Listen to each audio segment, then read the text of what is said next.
रहा है कि वो एक कम्युनिस्ट कंट्री है और अपने देश के अंदर हो रहे विद्रोहों को दबाने के लिए अपनी जनता को मीडिया से दूर रखता है और विदेशी आक्रमण या किसी छोटे मोटे लड़ाई का सहारा लेता है ताकि वहां की देश इसे भूल सके। ऐसे ही 1962 में हुआ था। 1960 में माओ के खिलाफ वहां आंतरिक विद्रोह की संभावना हो रही थी। माओ ने इसका फायदा उठाते हुए 62 की लड़ाई थोप दी भारत के ऊपर और अक्साई चीन का एरिया कब्जा कर लिया।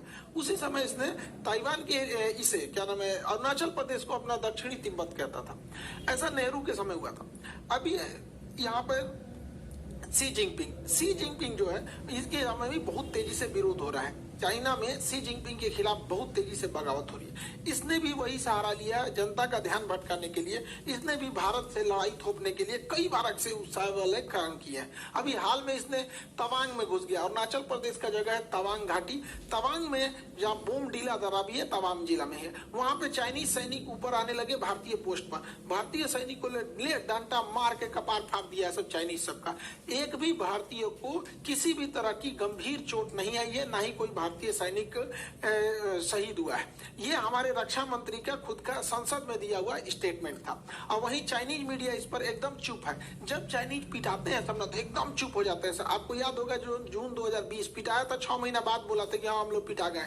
उसे इतनी होता है, ऐसा आके भाज रहा था, सब मार यहाँ पे लाठी कपार फाड़ दिया सब चाइनीज सबका। चाइना वहां से भाग निकला और अभी चाइना कुछ नहीं बोल रहा है। अपनी जनता का ध्यान भटकाने के लिए ये कभी ताइवान के ऊपर अटैक करता है, कभी भारत की ओर। अभी इसके जो फाइटर जहाज थे सब वो कई बार उत्तराखंड के पास में मंडराने लगे सब। उत्तराखंड के पास मंडराने के भी कई रीजन है। उत्तराखंड में अभी भारत और अमेरिका की सेना यहाँ बहुत करीब नंदा देवी पर्वत के पास आकर चाइना के पास युद्ध अभ्यास की। इसीलिए वो अपने ड्रोन को और उसने सबसे बड़ा जो बमवर्षक जहाज बनाया S-20 ये बमवर्षक जहाजों को भारत के सीमा के पास उड़ाते रहता है। तो भारतीय सेना भी अपनी वायु से एयरफोर्स को तुरंत एक्टिवेट कर देती है और एयरफोर्स भी ऊपर से जाके वार्निंग देने लगती है कि अगर इधर की ओर आओगे तो तुम्हारा भी इलाज कर दिया जाएगा बढ़िया से। चाइना को पता चल गया है कि भारत की अब विदेश नीति जो है काफी एग्रेसिव हो गई और ये होना भी चाहिए। हमें अपने दुश्मनों को पहचानने में क्षणिक भी देर नहीं करनी चाहिए। इंडियन एयरफोर्स अब काफी तेजी से चाइना का मुकाबला करने लगती है। चाइना के साथ समस्या ये है कि यहाँ पे तिब्बत है। तिब्बत का पठार इतना ऊंचा है कि यहाँ पे कितना भी बेहतरीन जहाज दे दीजिए, कितना भी बेहतरीन जहाज, वो अपने फुल कैपेसिटी से नहीं उड़ सकता है क्योंकि तिब्बत के ऊपर ऑक्सीजन की मात्रा बहुत कम होती है और किसी भी जहाज हो गया उसमें ईंधन जलने के लिए ऑक्सीजन की जरूरत ज्यादा होती है। तो यहाँ कितना भी बढ़िया जहाज रहेगा यहाँ से यहाँ आने में अपनी पूरी पावर नहीं लगा सकता है, जबकि भारत का जहाज तो इधर ही रखा हुआ है यहाँ पर। इसके लिए ज्यादा उधर नहीं है, इसी को ज्यादा दिक्कत आता है। आपको पता होगा तिब्बत और हिमालय के ऊपर से कोई कमर्शियल जहाज जाते भी नहीं है सब यहाँ पे। तो इंडियन एयरफोर्स काफी एग्रेसिव में इसमें आगे बढ़ रही है, लेकिन चाइना इसे अन्य जगहों से घेरना चाह रहा है। पाकिस्तान के सहारे घेरना चाह रहा है, इधर मलक्का के सहारे, इधर तंजानिया के सहारे, तंजानिया से साथ इधर से मलक्का को इधर से, और ऐसे चारों ओर से चाइना भारत को घेरना चाह रहा है। हालांकि भारत भी इससे अब काउंटर अटैक के मूड में आ गया है। भारत अपने वायुसेना की ताकत को लगातार बढ़ा रहा है। एयर बेसेस को भारत बढ़ाया जा रहा है। अभी गुजरात में दिशा एयरबेस का शिलान्यास किया गया। यह एयरबेस बहुत जरूरी था। दिशा एयरबेस कहाँ है उससे पहले आपको पाकिस्तान के एयरबेस का आइडिया होना चाहिए। पाकिस्तान का इधर का एरिया है बलूचिस्तान, इधर उसके दुश्मन कम है अफगानिस्तान है, तो उसमें अफगानिस्तान के पास कोई उतना टेक्नोलॉजी ही नहीं है और उसका ज्यादातर एयरबेस अगर आप देखेंगे तो ये भारत की ओर मिलेगा। ये उसने पाक ऑक्युपाइड कश्मीर है पीओके पे कब्जा कर लिया यहाँ पे। अब यहाँ अगर आप ध्यान देंगे तो ये पाकिस्तान के बहुत सारे एयरबेस हैं, जिसमें एक तो यहाँ शहबाज एयरबेस इसका बहुत प्रसिद्ध है। यहाँ F-16 जहाजें रहती हैं। शहबाज एयरबेस, सुकूर एयरबेस, यहाँ पर मीरपुर एयरबेस, ये 3 एयरबेस पाकिस्तान के बहुत ही फ्रंट लाइन की एयरबेस है भारत को आगे की ओर काउंटर करने के लिए। और एक कश्मीर के पास में है स्कार्दू एयरबेस। ये एग्जाम में क्वेश्चन पूछते हो भैया स्कार्दू एयरबेस कहाँ, पीओके में ही है स्कार्दू। तो कुछ जगह जो है ना करंट में जब फेमस हो जाता है तो उससे कुछ क्वेश्चन पूछता है, इसलिए याद रखने आता है। तो यहाँ मीरपुर एयरबेस, सुकूर एयरबेस और यहाँ शहबाज एयरबेस, यहाँ पर इन एयरबेस से भारत में अंदर तक हमला किया जा सकता था। इसको काउंटर करने के लिए जोधपुर में फलोड़ी एयरबेस था, गुजरात के कच्छ में नलिया एयरबेस था। तो ये यहाँ से इसे काउंटर किया जा सकता था, लेकिन अभी पीएम मोदी ने यहाँ पर एक दिशा एयरबेस का उद्घाटन किया। दीसा एयरबेस जो है अब यहाँ से और अंदर तक काउंटर अटैक किया जा सकता है। तो ये एयरबेस भारत के लिए बहुत जरूरी है, क्योंकि हमको हर तरह से काउंटर अटैक के लिए रेडी रहना है, क्योंकि चाइना लगातार पाकिस्तान को सपोर्ट करते जा रहा है। तो ये एयरबेस जरूरी है।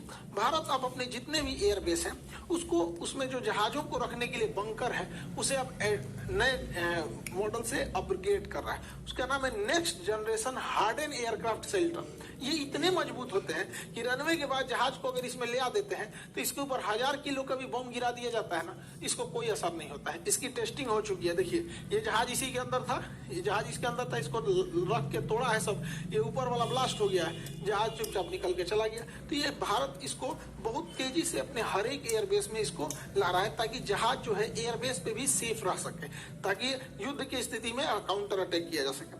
भारत इसको बहुत भली भांति से समझ गया है कि अब हम लोगों को एग्रेसिवली आगे बढ़ना पड़ेगा, क्योंकि चाइना लगातार हमें घेरते आ रहा है। इसलिए भारत ने अपने ये तो हो गया अफगानिस्तान के लोगों को भारत से बहुत लगाव रहता है। तो भारत में रिलेशन अच्छा है, लेकिन पीओके कब्जा करने की वजह से डायरेक्ट कनेक्शन नहीं है। यहाँ पर है आपका तजाकिस्तान। ये ताजिकिस्तान जो जगह है, यहाँ पर भारत 2 एयरबेस ले रखा है। यहाँ से हम चाइना के लिए भी काउंटर अटैक कर सकते हैं, यहाँ से पाकिस्तान के डीप एरिया में भी काउंटर अटैक कर सकते हैं। 2 एयरबेस है यहाँ पर। एक का नाम है आइनी एयरबेस और एक का नाम है फारकोर एयरबेस। तो ये दोनों एयरबेस ताजिकिस्तान में, फारकोर और आइनी एयरबेस, इससे हम लोग चाइना के एरिया में काउंटर अटैक और पाकिस्तान में कर सकते हैं। ये सबसे ज्यादा काम कब करेगा? चाइना यहाँ पे सड़क बना रहा है CPEC, China Pakistan economic corridor. इसको इधर से तो अटैक करता ही हो सकता है, इस एयरबेस के थ्रू यहाँ से भी अटैक किया जा सकता है। इसलिए भारत को अब रेडी रहना है, क्योंकि चाइना में अगर ज्यादा विवाद होगा तो पक्का किसी ना किसी से उलझेगा। तो वो उधर या तो उलझेगा ताइवान से, नहीं तो इधर उलझेगा भारत से। इसलिए सतर्क रहना है। हम लोग के लिए भी एक तरह का ये लिटमस टेस्ट है। हालांकि भारत बहुत तेजी से अपने कदम आगे बढ़ा रहा है, लेकिन चाइना का सोच क्या है? वो सिल्क रूट के माध्यम से भारत को घेरना चाह रहा है। लेकिन चाइना की टेंशन क्या है? वो मलक्का के पास से यहाँ से भारत को, ये उसके लिए सबसे बड़ी समस्या है, क्योंकि मलक्का के पास भारत बहुत स्ट्रांग है। यहाँ पर हमारा अंडमान निकोबार है।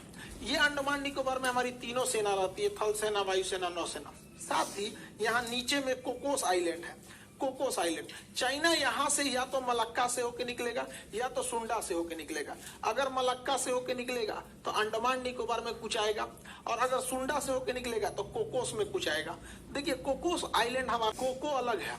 कोको आइलैंड म्यांमार के पास है, हम ही लोग का था, नेहरू ने गिफ्ट दे दिया यहाँ पे। ये कोकोस आइलैंड जो है ये ऑस्ट्रेलिया का है, लेकिन ऑस्ट्रेलिया से हम लोगों ने समझौता कर रखा है कि एक दूसरे के बेस का इस्तेमाल करने के लिए, तो इसका इस्तेमाल हम लोग कर सकते हैं यहाँ से काउंटर करने के लिए। इसलिए चाइना को पता है कि इस एरिया में हम कुछ नहीं कर सकते, इसलिए चाइना मलक्का को अपने डेलिमा दुविधा समझता है, मलक्का डेलिमा।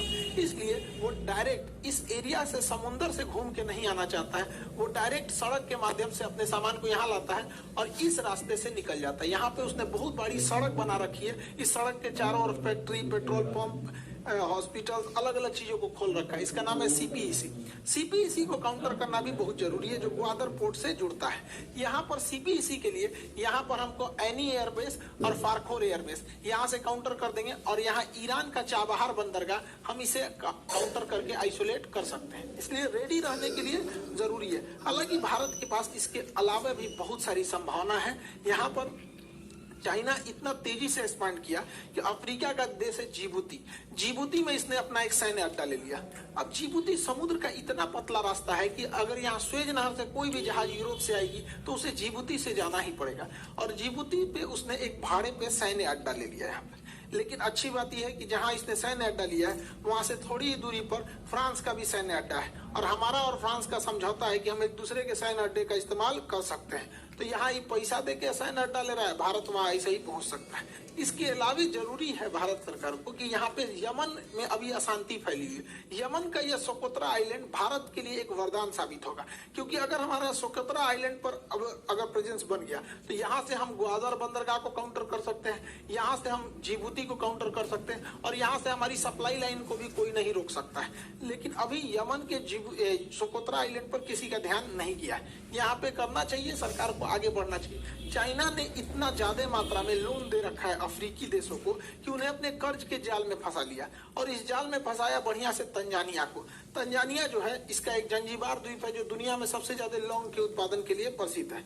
तंजानिया के सभी समुद्री तटों को चाइना मांग रहा है कि हमको दे दो लीज पे, ये सारे समुद्र तट पे हम अपने बंदरगाह बनाएंगे। और आपको पता है कि चाइना अगर बंदरगाह बना दिया तो वहां अपनी पनडुब्बी नौसेना की जहाजों को लाएगा। हम लोगों के लाख कोशिशों के बावजूद चाइना का जहाज यहाँ पर अपना लंगर डाल ही दिया। इसलिए इसे काउंटर करने के लिए भी भारत के पास कई सारे द्वीप हैं। सेशेल्स का द्वीप एजम्पशन आइलैंड, जिसपे भारत अपना मतलब बेस बनाने वाला है, सेशेल्स में यहाँ पर है। मॉरिशस में एग्लीगा द्वीप है। ये दोनों द्वीप यहाँ से काउंटर अटैक के लिए यहाँ पर अवेलेबल हो सकते हैं। तो कहने का सेंस ये है कि भारत को पहले से अब रेडी रहना चाहिए, क्योंकि चाइना में जहां उथल पुथल होगा तो शी जिनपिंग अपने देश की जनता का ध्यान अपने ओर से हटाने के लिए वो या तो ताइवान की ओर हमला करेगा या तो फिर भारत की ओर। हालांकि भारत की ओर करेगा नहीं, अब उसको पता है कि 62 नहीं रह गया यहाँ पे, आदमी तो आके मारेगा उसको। हालांकि युद्ध में अब अगर देखेंगे तो वर्तमान परिदृश्य में कई सारी चीजें चेंज हो गए। यूक्रेन युद्ध में ड्रोन ने पूरी तरह से कंप्लीट सिनेरियो को ही चेंज कर दिया।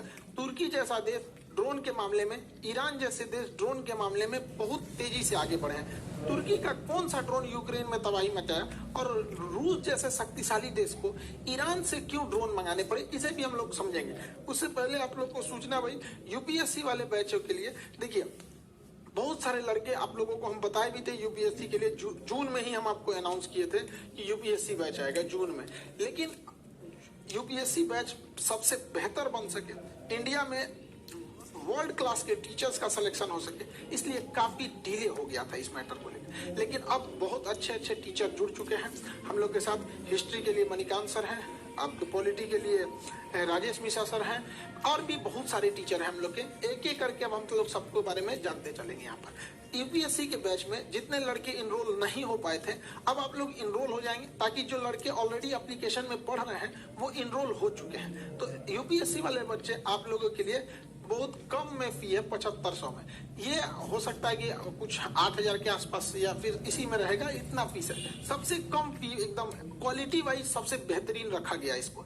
इसमें आपका पीटी और मेंस सभी को कवर कराया जाएगा, जैसा कि आपको वादा किए थे कि हम लोगों को यूपीएससी के सेक्टर में बहुत आगे काम करना है। ये जरूरी भी है, क्योंकि हिंदी मीडियम के लड़के जो गांव के पृष्ठभूमि के थे, बड़ी फीस की वजह से वो पढ़ाई नहीं कर पाते थे। मेरी भी मजबूरी थी, एप्लीकेशन में उतना जगह नहीं था, जिस वजह से हमको एप्लीकेशन के लड़कों को बोलना पड़ा। फिर आप लोग यूट्यूब परिवार आपको कैसे छोड़ सकते हैं, तो आप लोग वो भी कर रहे हैं। तो गांव का जितना भी लड़का है, जिन लोगों को अब दिल्ली जाने के लिए पैसे नहीं थे, अब वो गांव तक में आपको अब शिक्षा दी जा सकती है। तो अभी ये है आपका, जितना जल्दी इसमें इनरोल हो जाएंगे लोग, उतना जल्दी क्लास हो जाएगा। क्योंकि एप्लीकेशन वाले ऑलरेडी इनरोल हो गए, तो उनको 2 दिन हम रोक लेंगे। संडे को आप दोनों लोग को जैसे उनका पहले से एडमिशन हो गया, आप लोगों को इधर 4 दिन टाइम देते हैं, फिर संडे से हम दोनों का क्लास एक साथ चालू कर देंगे। तो जो लोग एप्लीकेशन पे ऑलरेडी जुड़ गए हैं, उन लोगों का क्लास संडे तक के लिए थोड़ा सा डिले किया गया, ताकि इन लोगों को भी एक साथ जोड़ के क्लास को आगे प्रोसीड किया जा सके। तो संडे से तक आप लोग को टाइम है। आप यूपीएससी में जितने नए लड़के जुड़ेंगे, और एक एक करके आपको सारे टीचर से हम इंट्रोड्यूस कराते रहेंगे। आप लोगों को भी बहुत मजा आने वाला है। अब यूपीएससी में क्या है कि अब फीस कम होने की वजह से बहुत नॉर्मल फीस कर दी है। पहले आप जाएंगे तो 2-2.5 लाख रुपए फीस पड़ती है दिल्ली में। आप वैसे ही टीचर से जो दिल्ली में है, उन्हीं लोगों से एकदम बेहतरीन मार्गदर्शन में आप लोग शिक्षा लेंगे। और अब जो कहा जाता था हिंदी मीडियम के लड़कों का रिजल्ट नहीं होता था, तो अब बहुत सारे ऐसे लड़के थे जो गरीबी की वजह से नहीं शिक्षा ले पाते थे। अब उन लोगों के लिए भी एक मौका है। तो आई होप आप इसको समझे होंगे। अब एक एक करके हम आपको यूपीएससी के शिक्षक लोगों से मिलाते रहेंगे। आप लोगों से भी कहते हैं, मन लगा के पढ़ाई कीजिएगा, माँ बाप का सपना पूरा कीजिए, देश बदलिए, और कोशिश कीजिए कि जब अधिकारी बने तो एकदम जमीनी लेवल पे काम करें, ताकि देश आगे बढ़ सके। आई होप आप इसे समझे होंगे। मिलेंगे नेक्स्ट क्लास में। जय